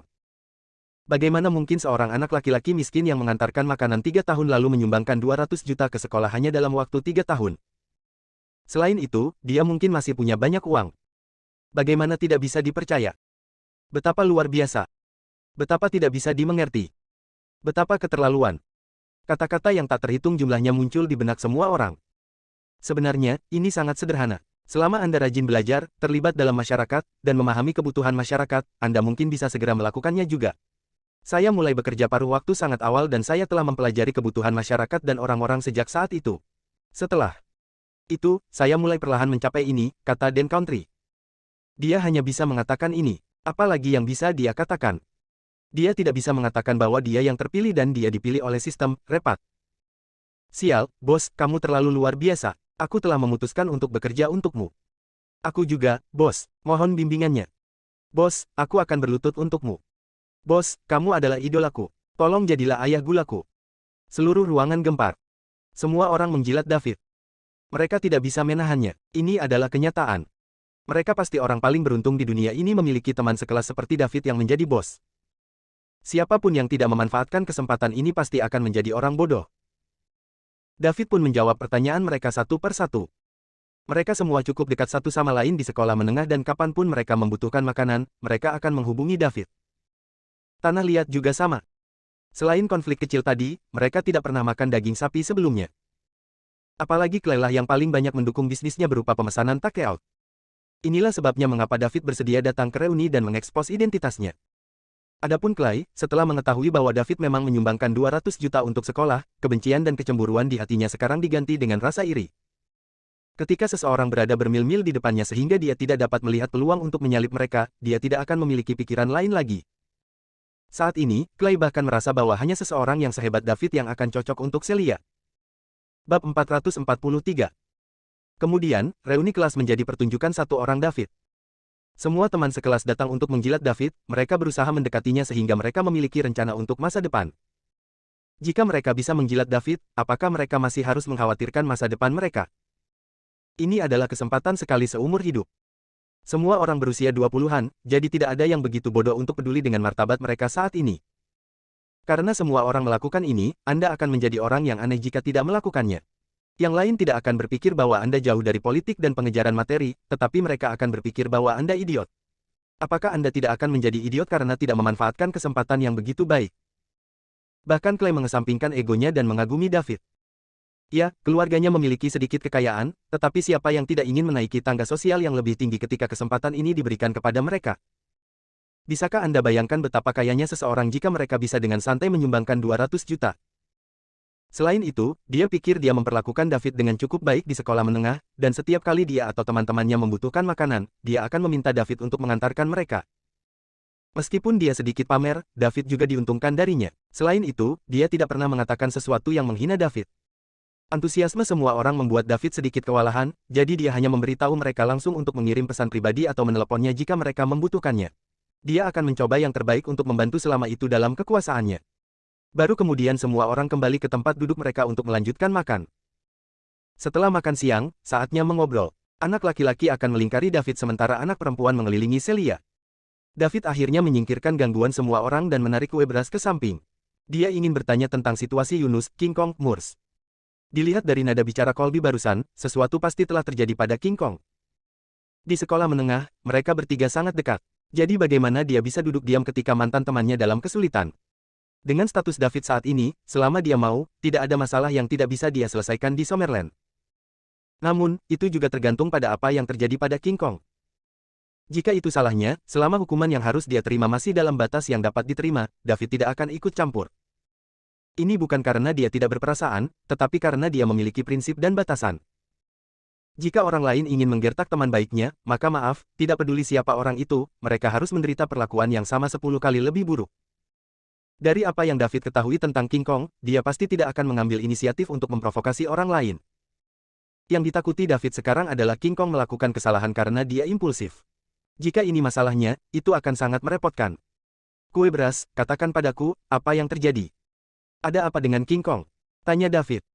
Dev, kamu adalah bos besar sekarang, jadi kamu harus menyelamatkan King Kong, kata Colby emosional seolah-olah dia telah menemukan penyelamat. Bagaimana saya akan menyelamatkannya jika Anda tidak memberitahu saya apa yang terjadi? Ceritakan padaku apa yang terjadi secara detail. Baiklah. Colby memberitahu David apa yang terjadi secara rinci. Setelah lulus dari sekolah menengah, King Kong tidak melanjutkan ke universitas. Dia bekerja di lokasi konstruksi dengan Colby karena keluarganya miskin. Meskipun pekerjaan di lokasi konstruksi sangat melelahkan dan harus terkena sinar matahari dan hujan, gajinya lebih tinggi daripada bekerja di pabrik. Ini sudah cukup baik bagi mereka yang baru saja lulus dari sekolah menengah. Apalagi King Kong itu besar dan tinggi, sehingga mandor memintanya untuk menjaga lokasi pembangunan pada malam hari. Ini akan menjadi sumber pendapatan lain baginya. Oleh karena itu, King Kong akan bekerja di lokasi konstruksi pada siang hari dan tidur di lokasi konstruksi pada malam hari. King Kong tidak hanya menghemat uang sewa, tetapi dia juga mendapat sejumlah uang untuk menjaga lokasi konstruksi. Karenanya, dia secara alami sangat senang tentang ini. King Kong dan Rice Cake juga telah menghemat banyak uang selama 2 tahun terakhir. Setelah bekerja selama beberapa tahun lagi, mereka bahkan akan mampu untuk menikah. Bab 444. Namun, setengah tahun yang lalu, ketika King Kong menjaga lokasi konstruksi pada malam hari, dia mendengar teriakan minta tolong tidak jauh dari situ. Karena itu, dia pergi untuk melihat-lihat.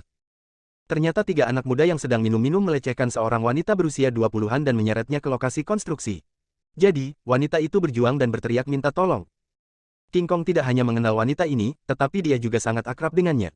Dia adalah pelayan restoran terdekat dan namanya adalah Faye Chester. King Kong naksir Faye, dan dia sering makan di restoran itu agar dia bisa lebih sering bertemu dengannya. Sekarang dia dilecehkan, King Kong merasa bahwa bahkan Tuhan membantunya. Tanpa ragu-ragu, dia mengambil sebatang baja di lokasi konstruksi dan bergegas. Dia ingin menjadi pahlawan yang menyelamatkan gadis itu dalam kesusahan. Jika dia menyelamatkan Faye, dia akan memiliki kesempatan sempurna untuk berinteraksi dengannya. Mungkin saja Faye akan setuju untuk menjadi pacarnya. King Kong tinggi dan kuat, dan ketiga anak muda itu minum alkohol, jadi bagaimana mereka bisa menandingi King Kong? Oleh karena itu, mereka dikalahkan hanya dalam 2 atau 3 serangan. King Kong tahu kekuatan batang baja, jadi dia tidak berani memukul kepala anak-anak itu. Sebaliknya, dia hanya memukul mereka di kaki dan punggung mereka beberapa kali. King Kong yang baru saja berhasil menyelamatkan Faye sangat bersemangat, dan Faye sangat berterima kasih padanya. Keduanya bertukar kontak karena ini. King Kong awalnya berpikir bahwa ini akan menjadi awal dari kebahagiaannya, tetapi dia tidak berharap itu menjadi awal dari mimpi buruknya. Keesokan harinya, King Kong dalam keadaan bersemangat sepanjang hari. Dia memiliki senyum di sudut mulutnya sepanjang hari. Colby juga bertanya apakah dia sedang menjalin hubungan, tetapi dia hanya tersenyum dan berkata dia akan memberitahu Colby ketika mereka telah meresmikannya. Namun, pada hari ketiga, ketika King Kong sedang bekerja di lokasi konstruksi, beberapa petugas polisi datang untuk menemukannya dan memintanya untuk mengikuti mereka kembali ke stasiun untuk menyelidiki apa yang terjadi malam sebelumnya. King Kong mengikuti tanpa banyak berpikir. Dia tidak melihat sesuatu yang aneh dan hanya mengira bahwa Faye telah melaporkan kejadian itu ke polisi. Setelah sampai di tempat itu, King Kong langsung dikurung sementara tidak ada orang lain yang datang menanyakan apapun padanya. King Kong kemudian didakwa dengan pemerkosaan dan luka fisik yang parah. Hal yang paling tidak dapat diterima dan dimengerti oleh King Kong adalah bahwa wanita yang diselamatkannya bahkan memberikan kesaksian palsu untuk pihak lain. Dia mengatakan bahwa King Kong yang melihatnya berjalan sendirian dan ingin mengganggunya. 3 orang yang dihajar King Kong malah menjadi pahlawan yang menyelamatkannya. Dengan segala buktinya, King Kong divonis 15 tahun penjara. Colby telah berlarian sangat lama mencoba membantu King Kong, dan akhirnya, dia menemukan bahwa 3 orang yang dipukuli oleh King Kong adalah hedonis terkenal di kota Su. Keluarga mereka memiliki koneksi yang sangat kuat baik di dunia bawah maupun dalam penegakan hukum. Sementara itu, wanita itu tidak lagi bekerja di restoran. Colby tidak tahu kemana dia pergi, dan dia tidak dapat menemukannya tidak peduli seberapa keras dia mencari. Colby kehabisan pilihan. Meskipun dia tahu bahwa King Kong dijebak, dia tidak dapat menemukan tempat untuk memohon keadilan. Pihak lain juga mengirim seseorang untuk menemukannya. Mereka tidak hanya memukuli Colby, tetapi mereka juga memperingatkannya bahwa jika dia menancapkan hidungnya lagi, mereka akan mengirimnya ke penjara bersama King Kong. Setelah ayah Colby mendengar tentang ini, dia memintanya untuk berhenti peduli tentang ini. Jika tidak, seluruh keluarganya akan terseret ke dalamnya. Colby juga khawatir dia akan melibatkan keluarganya. Tidak ada gunanya jika dia terus menyelidiki karena, pada akhirnya, dia juga akan terseret. Sekarang, setengah tahun telah berlalu. Ketika Colby pergi mengunjungi King Kong tidak hanya memar, tetapi dia juga sangat kurus sekarang. Hari ini, ketika Colby melihat bahwa David sekarang adalah bos besar, dia akhirnya berani memberitahu David segalanya. Dia ingin melihat apakah David punya cara untuk membantu King Kong keluar dari penjara. Bagaimanapun, mereka adalah teman baik di sekolah menengah. Jika David menolak untuk membantu King Kong, maka seluruh hidup King Kong akan hancur. Bab 445. Apakah kamu mengatakan yang sebenarnya? David bertanya dengan suara yang dalam. Dev, apa kamu tidak percaya padaku? Kapan aku berbohong padamu? Lagi pula, kita sudah berteman lama, jadi tahukah kamu seperti apa King Kong itu? Bagaimana dia bisa melakukan hal seperti itu? Kata Colby. Baiklah, aku mengerti, jawab David. Dev, kamu harus menemukan cara untuk menyelamatkan King Kong. Dia dipukuli setiap hari di sana dan saya khawatir dia tidak akan bisa bertahan lebih lama lagi. Daud tidak berbicara. Pada saat ini, jantungnya tampak bergelombang dengan lava dan akan meletus seperti gunung berapi kapan saja. Dia berdiri dan berkata, semuanya, karena sesuatu muncul pada menit terakhir, aku tidak akan bisa tinggal di sini bersamamu malam ini. Saya akan membayar tagihan hari ini jadi jangan melawan saya untuk itu, Clay. Anggap saja aku meminta maaf. Jika Anda membutuhkan saya di masa depan, Anda dapat mengirim pesan pribadi atau menelepon saya, dan saya, David, akan mencoba membantu semua orang selama itu dalam kekuasaan saya. Setelah dia selesai berbicara, David berkata kepada Celia lagi, Celia, mengapa kamu tidak tinggal di sini bersama mereka? Colby dan aku akan keluar untuk menangani beberapa urusan. Aku akan menjemputmu di malam hari. Aku pergi denganmu. Celia bangkit dan berjalan ke sisi David sebelum memeluk lengannya. Kalau begitu, nikmati semuanya dan bersenang-senanglah. Panggil saja aku jika kamu butuh sesuatu. Maaf, semuanya. Selamat tinggal. Setelah David selesai berbicara, dia meninggalkan kamar pribadi bersama Celia dan Colby. Sementara David berbicara di ruang pribadi, tidak ada yang berani berbicara atau menolak. Karena suasana hati David berfluktuasi, dia tidak bisa mengendalikan auranya. Semua orang di ruang pribadi dikejutkan oleh auranya, termasuk guru mereka, Giselle. Dia tidak menyangka David, yang biasanya terlihat begitu sopan dan ramah, mengeluarkan aura yang begitu besar. Dia bahkan tidak merasakan tekanan yang begitu besar ketika dia menghadapi kepala Departemen Pendidikan. Setelah David pergi, semua orang kembali sadar. Dia memang bos besar. Keagungan yang dia miliki dalam pidato itu tidak dapat dibandingkan dengan orang biasa. Petik 2. Ya, pada saat itu, saya merasa seolah-olah David tiba-tiba menjadi orang lain dan dia menjadi sangat menakutkan. Jantungku masih berpacu sekarang. Hanya seseorang di posisi terdepan yang bisa memiliki keagungan seperti itu, misalnya, beberapa bos atau orang penting. Semuanya, mari kita lanjutkan.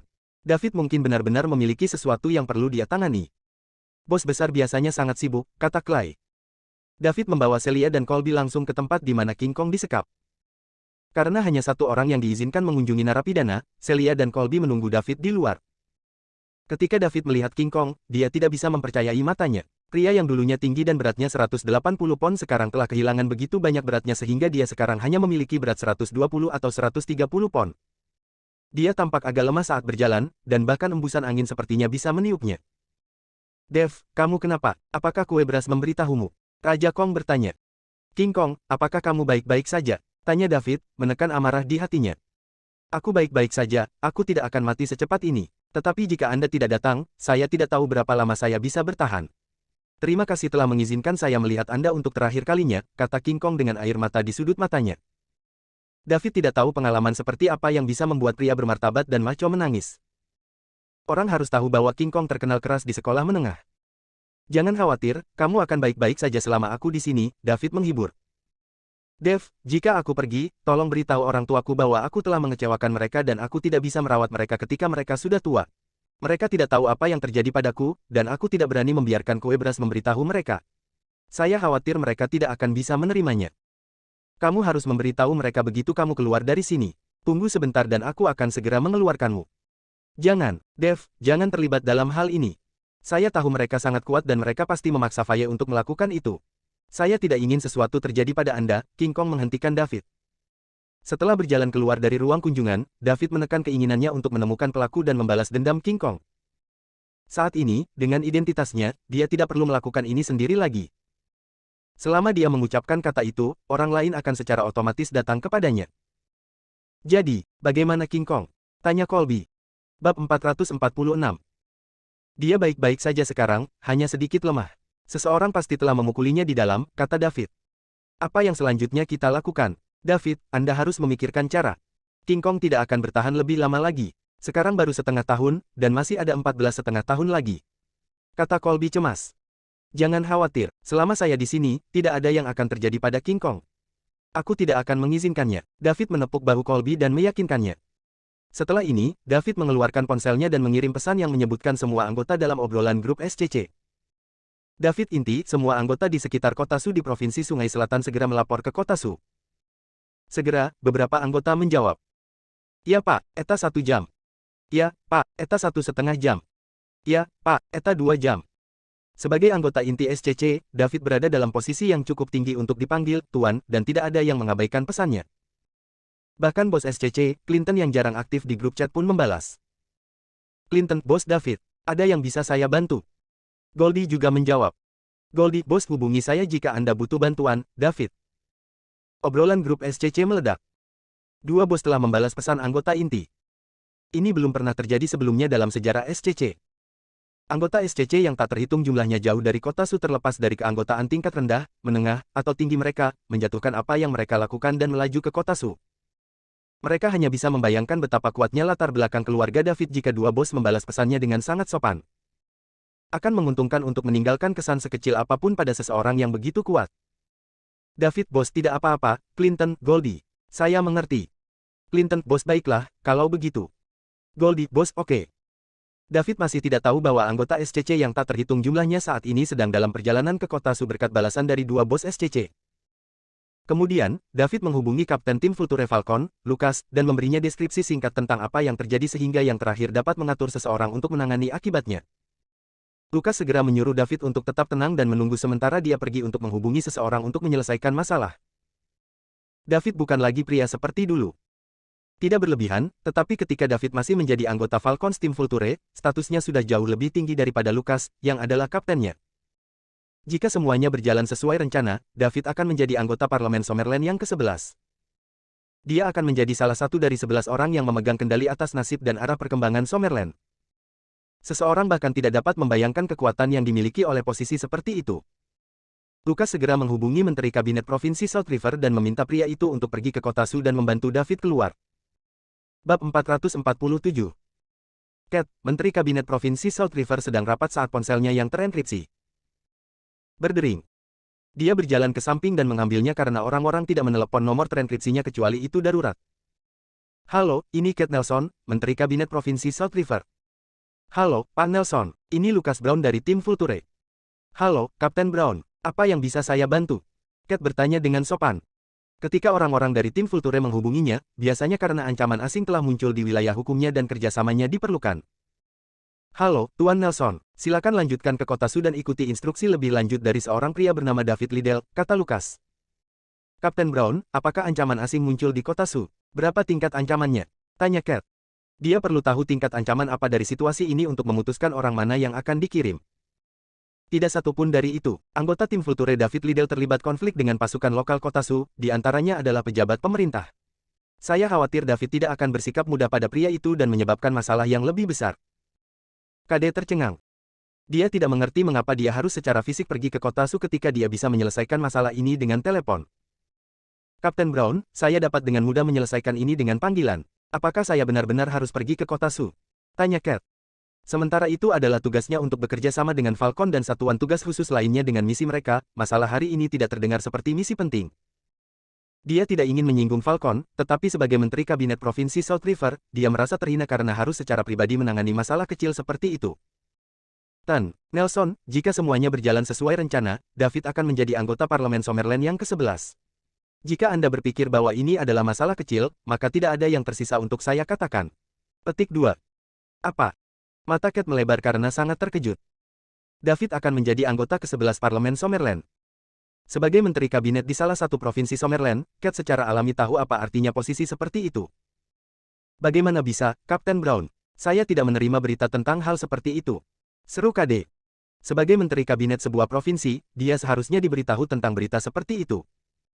Aku tidak bercanda tentang ini. Semua menteri kabinet provinsi akan segera menerima berita ini, kata Lucas. Aku sedang dalam perjalanan. Bagaimana saya bisa menghubungi Tuan David Liddell? Baiklah, sampai di sana secepatnya, saya akan mengirimkan kontak David sebentar lagi. Cat menutup telepon dan langsung mengumumkan akhir pertemuan, lalu dia menahan personel inti provinsi South River.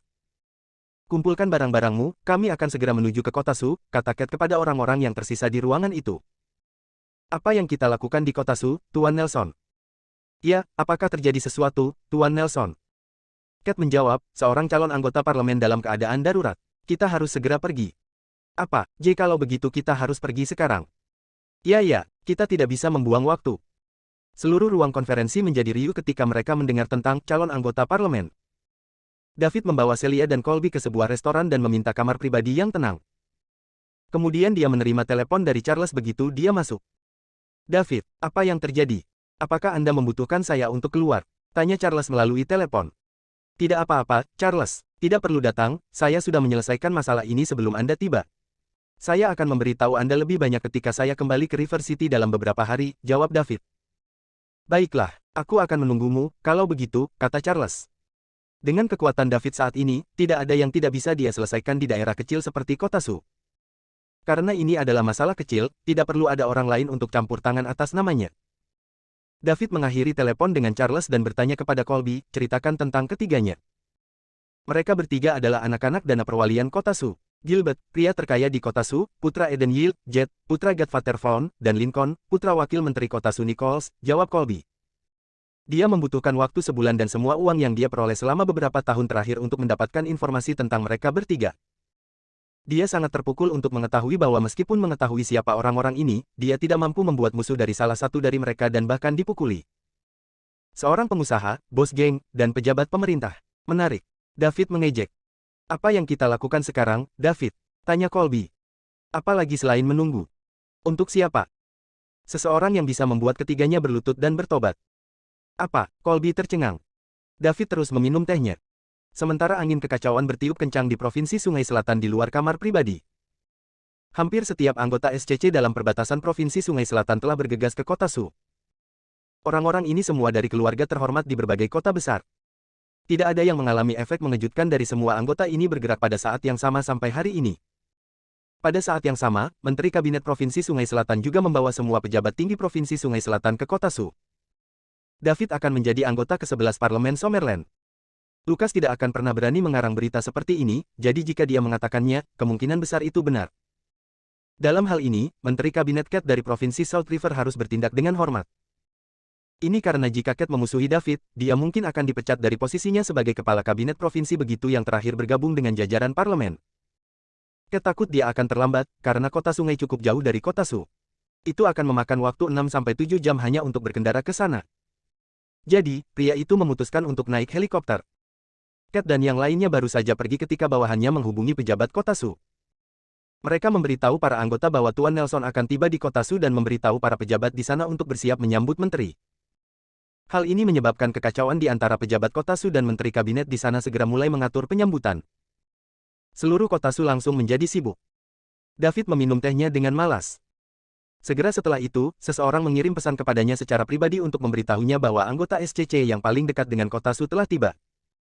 David menyuruh mereka menunggu dulu. Ada orang lain yang dia tunggu. David percaya bahwa Lucas tahu apa yang diinginkannya.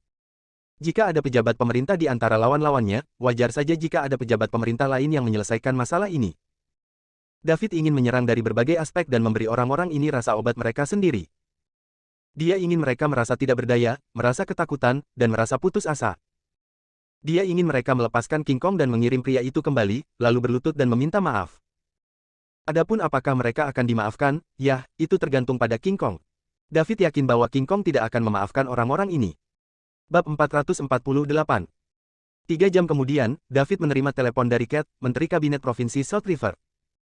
David tidak membuang waktu untuk basa-basi dan langsung memberitahunya apa yang terjadi serta keterlibatan pejabat pemerintah dalam hal ini, lalu menyuruh pria itu untuk menangani masalah dengan tepat. Pada saat yang sama, David juga memberitahu anggota SCC yang hadir di Kota Su untuk mencoba dan menindas pengusaha terkaya Kota Su, Eden, dan bos geng Milton dengan metode mereka sendiri dan mencekik mereka berdua secara finansial. Kota Su hanyalah sebuah kabupaten kecil, Eden dan Milton kebetulan memiliki beberapa koneksi di Kota Su. Mereka bahkan tidak bisa dianggap sebagai bangsawan. Menghadapi penindasan dari keluarga bangsawan di kota-kota besar di sekitar Kota Su, mereka berdua tidak berdaya dan sepenuhnya hancur. Apakah itu dalam hal bisnis komersial atau gelap, keluarga-keluarga ini lebih dari cukup untuk menghancurkan Eden dan Milton sepenuhnya. Sekitar 1 jam kemudian, mobil-mobil mewah berkumpul di restoran tempat David berada. Ini semua adalah mobil mewah yang harganya jutaan dolar. Tak seorang pun di county ini pernah melihat begitu banyak mobil mewah pada saat yang bersamaan. David menerima berita itu juga. Dia berdiri dan berkata, "Ayo, mereka di sini." David memegang tangan Celia saat Colby mengikuti di belakang mereka. Mereka bertiga tiba di pintu masuk dan melihat 6 orang berlutut di depan restoran dengan 20 hingga 30 orang lain di sekitar mereka. Mata Colby melebar ketika dia melihat keenamnya berlutut di lantai dan bergidik kaget. 3 anak dana perwalian Kota Su lah yang menjebak King Kong, serta ayah mereka. Mereka adalah orang-orang kuat di Kota Su, namun di sini mereka gemetar saat berlutut di tempat. Bahkan seorang idiot pun bisa menghubungkan titik-titik itu, dan Colby segera menatap David yang berada tidak jauh di depannya. Kekaguman di hatinya melonjak seperti banjir yang kuat dan mengancam akan membanjiri dirinya. Seperti yang diharapkan dari David, pria itu terlalu hebat. Yang dilakukan David hanyalah duduk dan minum teh sebelum lawannya mendekat dan berlutut. Sebelum dia, David mengabaikan 6 orang yang berlutut di tanah, dan menoleh ke yang lain yang berdiri, "Terima kasih semua sudah datang. Ayo, aku akan mentraktir kalian semua makan." "Kau terlalu baik, Tuan. Kami bahkan tidak berbuat banyak." "Betul sekali. Kami di sini hanya untuk melihat Anda beraksi, Pak. Kami hampir tidak melakukan apa-apa.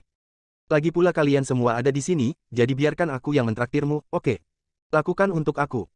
Kemudian, David berjalan dan membawa mereka pergi. Hanya untuk melihat beberapa orang datang ke arahnya. Berdiri di depan adalah Cat, Menteri Kabinet Provinsi South River. "Halo, Tuan Liddell. Saya Cat Nelson," sapa Cat dengan tangan terulur saat melihat David. Dia benar-benar terkejut pada saat ini karena betapa mudanya David, yang terakhir baru berusia 20-an.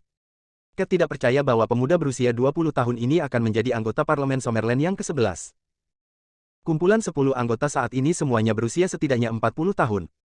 Tidak terpikirkan bahwa David berhasil bergabung dengan barisan mereka meskipun berusia 20-an. David akan menjadi sangat kuat begitu dia menjadi anggota parlemen, dan mengingat usianya, David memiliki masa depan yang cerah di depannya. Bahkan mungkin saja David benar-benar berkesempatan menjadi anggota parlemen Summerland nomor 1. Cat tahu bahwa mendapatkan David di sisinya akan menghasilkan keuntungan yang tidak dapat diatasi. David juga mengulurkan tangan untuk menjabat tangan Cat. "Halo, Tuan Nelson. Saya David Liddell." Bab 449. "Tan, Liddell, kami sudah mengirim temanmu ke rumah sakit. Dia agak lemah dan butuh waktu untuk pulih sepenuhnya. Bagaimana kita harus berurusan dengan sisanya?" tanya Cat. "Tan, Nelson, saya berharap Anda akan menangkap semua orang yang terlibat dalam hal ini. Saya tidak ingin melihat orang-orang yang berkuasa menggunakan otoritas mereka untuk menyakiti orang-orang biasa." "Ya, tentu saja, Tuan Liddell. Saya akan meluruskan seluruh provinsi South River begitu saya kembali. Aku berjanji ini tidak akan terjadi lagi." "Terima kasih, Pak Nelson. Apakah Anda bebas sekarang? Mungkin kita bisa bicara sambil makan." David diundang. David bukanlah orang yang kurang ajar, dan Cat memang memperlakukannya dengan sopan meskipun dia adalah seorang menteri provinsi dan penatuannya. "Aku sangat ingin," jawab KD. Seolah-olah dia akan menolak kesempatan untuk mengenal David lebih baik. Tidak ketika dia datang jauh-jauh ke sini hanya untuk meninggalkan kesan yang baik pada David. "Anda dulu, Pak Nelson." "Tidak, Anda, Tuan Liddell." Mereka lalu pergi bersama. Di belakang mereka, para anggota SCC menyaksikan David dan Cat mengobrol di antara mereka sendiri. "Astaga, bukankah itu Menteri Kabinet Provinsi South River, Tuan Nelson?" "Kamu benar, seperti yang diharapkan dari Tuan Liddell. Dia sangat mengagumkan, bahkan Pak Nelson memperlakukannya dengan sopan. Berjalan lebih cepat, kami tidak ingin ketinggalan." Kelompok yang terdiri dari 20 hingga 30 anggota dengan cepat mengikuti David dalam deretan 20 hingga 30 mobil. Setelah David dan kelompoknya pergi, Eden, Vere, Milton, dan putra mereka dibiarkan berlutut di lantai. Ada juga banyak orang berkumpul untuk menonton dari jauh. 6 dari mereka terkenal di Kota Su, jadi wajar jika mereka menarik banyak perhatian saat mereka berlutut di lantai. Bukannya masa berani mendekati mereka karena takut akan pembalasan dari 6 orang ini. David dan yang lainnya mungkin telah pergi, tetapi Eden, Fere, Milton, dan yang lainnya belum berani berdiri. Mereka masih ketakutan dengan apa yang terjadi 1 jam yang lalu. Bicara, siapa yang Anda tiga menyinggung? Kami tidak hanya menghadapi tekanan dari berbagai keluarga bangsawan di Provinsi South River, tetapi Menteri Kabinet Provinsi kami juga datang. Kami mungkin ayahmu, tetapi itu tidak berarti kami wajib mengikutimu ke dalam masalah. Eden mendongak dan memukul kepala Gilbert, bertanya dengan tegas. Ayah, aku juga tidak tahu. Gilbert berkata dengan menyedihkan. Kamu tidak tahu, aku bilang untuk berhati-hati dengan siapa yang kamu bully, bukan? Saya mengatakan kepada Anda untuk menghindari orang-orang yang tidak mampu Anda sakiti. Lihat apa yang telah Anda lakukan sekarang. Kita semua kacau. Ayah, apa yang kita lakukan sekarang, kalau begitu? Gilbert bertanya dengan gemetar.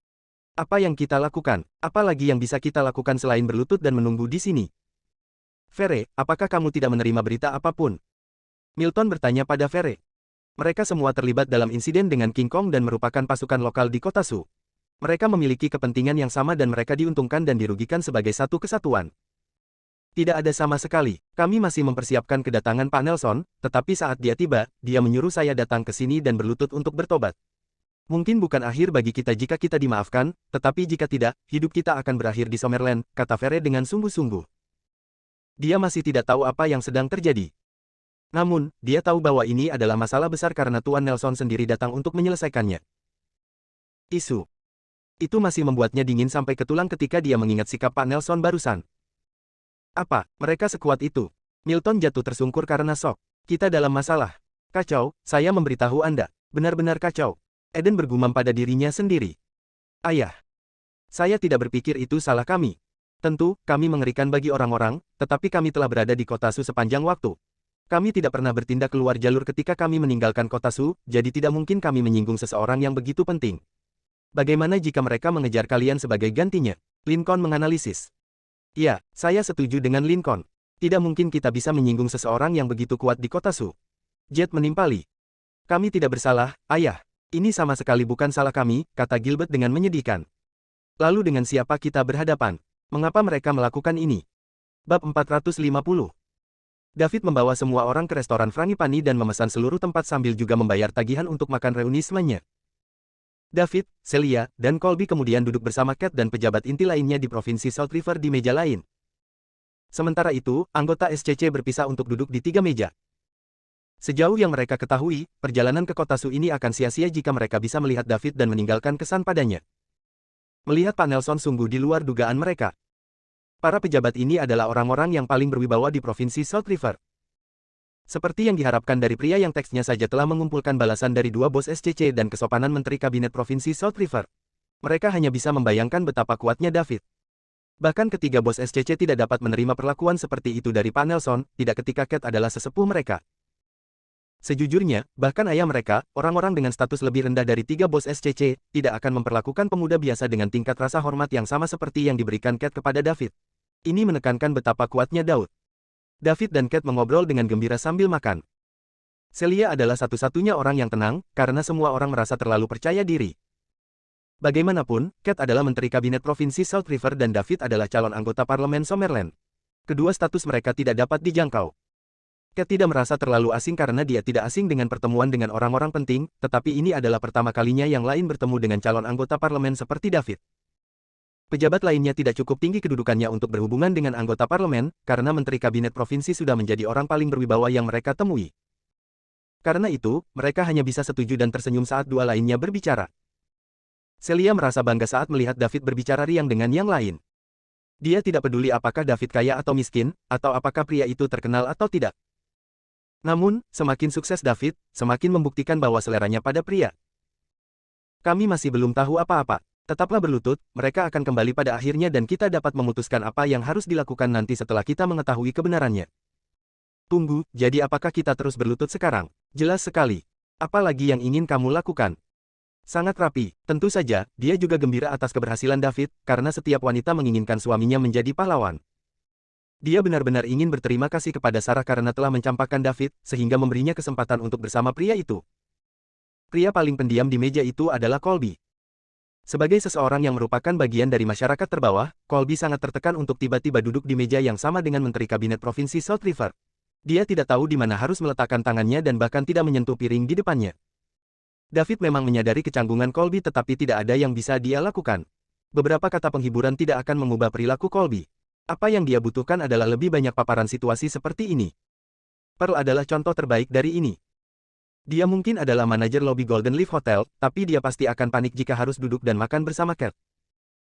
Sekarang, setelah pelatihan selama beberapa bulan terakhir, menghabiskan ratusan miliar dan mengelola ibu kota Liga Timur yang memiliki kekayaan bersih lebih dari $1 triliun, Pearl perlahan belajar memancarkan kepercayaan dan kekuatan. Dia akan dapat berbicara dengan semua orang dengan percaya diri jika dia duduk di sini hari ini. Setelah minum dengan beberapa meja di sekitar mereka, David berkata, "Tuan Nelson, saya masih memiliki beberapa teman sekelas di sana. Saya akan segera kembali, jadi silakan nikmati hidangannya." "Silakan, Tuan Liddell, tidak perlu khawatir tentang kami," kata Cat sopan. David membawa Celia dan Colby ke kamar pribadi yang sebelumnya ia makan siang itu. Mantan teman sekelas itu masih gaduh seperti biasanya. Mereka tidak tahu tentang kekacauan yang menghancurkan kota Su selama sore yang singkat. Semua orang ketakutan ketika Cat memerintahkan penyelidikan ketat atas insiden dengan King Kong Jonah. Mereka tidak ingin terseret dalam masalah ini. Setiap orang yang pernah melakukan bisnis, komersial atau terlarang, dengan Eden dan Milton segera mengeluarkan pernyataan menjauhkan diri dari dua mantan. Ini adalah pertama kalinya beberapa lusin keluarga di Provinsi South River bekerja sama untuk menyerang. Setiap kecelakaan sekarang dapat menyebabkan kehancuran total mereka. Semua orang menyambut David dengan antusias ketika mereka melihatnya. "Tan Liddell, ayo duduk, kami sudah menunggumu." "Tan Liddell, Anda akhirnya kembali, kita semua sudah menunggu." "Maaf, teman-teman, ada sesuatu yang terjadi hari ini. Saya sebenarnya datang ke sini untuk meminta maaf, saya tidak berpikir saya akan bisa makan dengan kalian malam ini. Bersenang-senanglah, dan pastikan untuk menghubungi saya jika Anda pernah pergi ke River City." "Ayo, aku akan bersulang untuk kalian semua," kata David sambil mengangkat gelas anggur.